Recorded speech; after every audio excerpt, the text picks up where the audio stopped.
Was already quite pregnant by the spring and looked much more pregnant than I was. Our family doctor fidgeted while I told her about our plans for a water birth at home. I said the scan showed the baby was going to be quite large. She paused. "Nobody likes a dead baby," she said. I recoiled nervously, but politely acknowledged that she thought it more risky to have a large baby at home. I'd never been to the hospital for anything major and didn't view childbirth as a procedure that was necessarily medical. Brighton, my hometown in the UK, has had a home birth rate between 5 and 10% for the past decade. In 2017, 87.9% of those people enjoyed safe, calm, and stress-free births without having to go to the hospital. Childbirth is free in the UK, wherever it happens, because we have a national health service, and I was lucky to have that choice. Weeks later, my doctor's cruel and unprofessional comment was still churning around in my mind, concentrating itself into raw fear. That fear calcified a little more with every advancing week of my pregnancy. Come the due date, it's hardly surprising that our bodies are often too scared to let go. There was the consultant who couldn't tell from the ultrasound whether our baby was 8 pounds or 14 pounds. There were countless amateur obstetricians on the street who told me it must be a big boy baby or speculated it must be twins. There was the most mild-mannered guy in our office, whose jaw dropped when he saw me, and he gasped, "Jemima, you are absolutely enormous." That's a horrible thing to tell anyone, let alone a pregnant woman, and his tactlessness struck at my deepest fear, that I was bigger than most other pregnant women, that my baby was bigger than most other babies. And I was becoming very, very scared about having to get it out of my body. Perhaps that fear really started when I was a young girl. Our hazy, early memories of sanitized birth stories are often imbued with curiosity and then with alarm as we realize we might have to do it one day. For years, women absorb myths and horrors and speculative science like the obstetrical dilemma theory, developed by a man, that convinces us that the heads of babies are too big to birth. Come the due date, it's hardly surprising that our bodies are often too scared to let go. Not long after that doctor's appointment, I began the bizarre and incomprehensible ritual of massaging my perineum. We laughed about it in prenatal class because we struggle to talk openly and without shame about the most intimate parts of our bodies. It feels delicate, like it wouldn't stretch that much, and barely familiar. Well, my friend, we've only just gotten to know each other and now you are going to be destroyed. I knew perineal massage was futile. I knew that I was going to give birth to a big baby, and that it was going to damage me. I slammed the door shut behind me and sobbed on the hard floor of what would become our baby's room. My supportive partner was losing patience with my growing panic.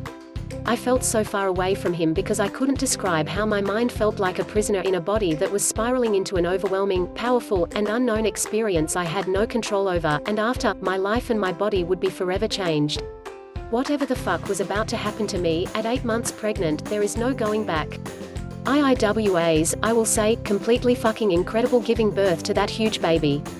My midwives told me I was incredible that day, but they also told me again 8 years later when I went back to the midwife center with a friend and they remembered me. I had refused to allow myself to be overwhelmed, and I did not want fear to win. I gave birth to a perfect, beautiful baby boy weighing 10 pounds, 7 ounces, tripping my tits off on whatever remarkable drugs my body created for me and screaming primally while he surged down and out of my body. I am a fucking warrior mother goddess. Worship me.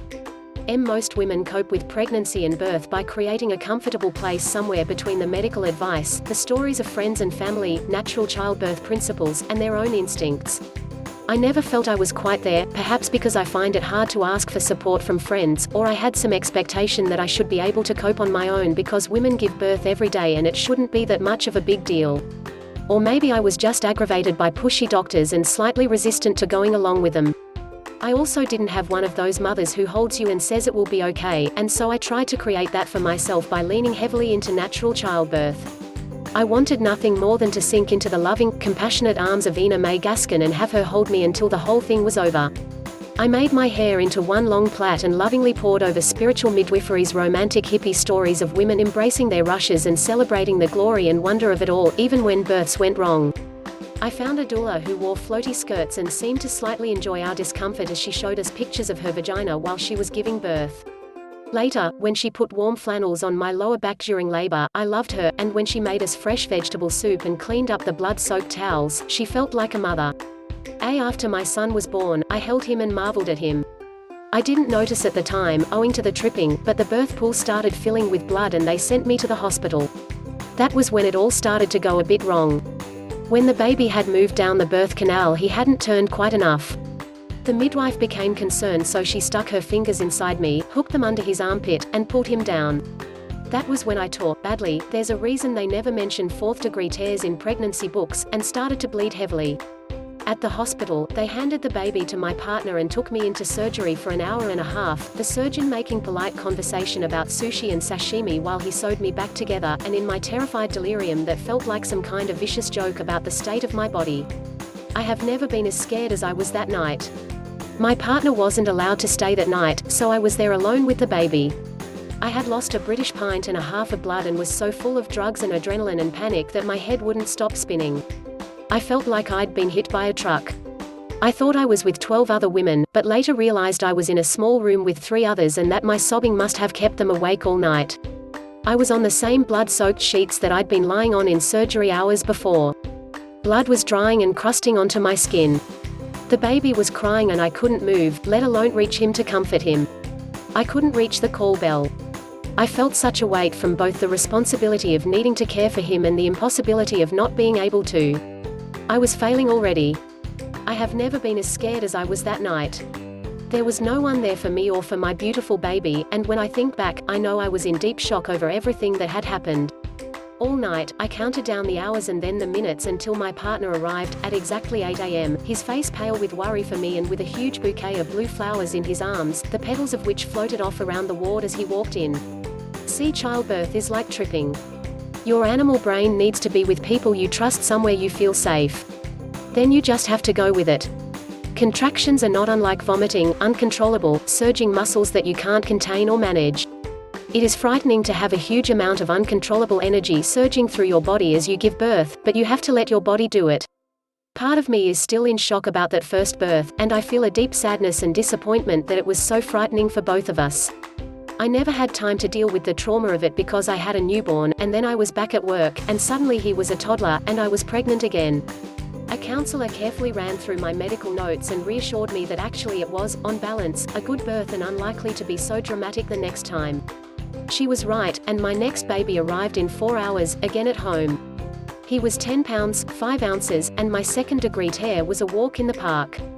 There's an unspoken rule among mothers about not frightening uninitiated women, as if procreation and the very future of the human race might be threatened if we dared tackle our fear of birth.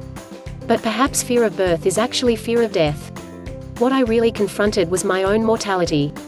The miraculous and brutal process of pregnancy and birth is really a ritual that takes us toward our own death, toward replacing ourselves in this world.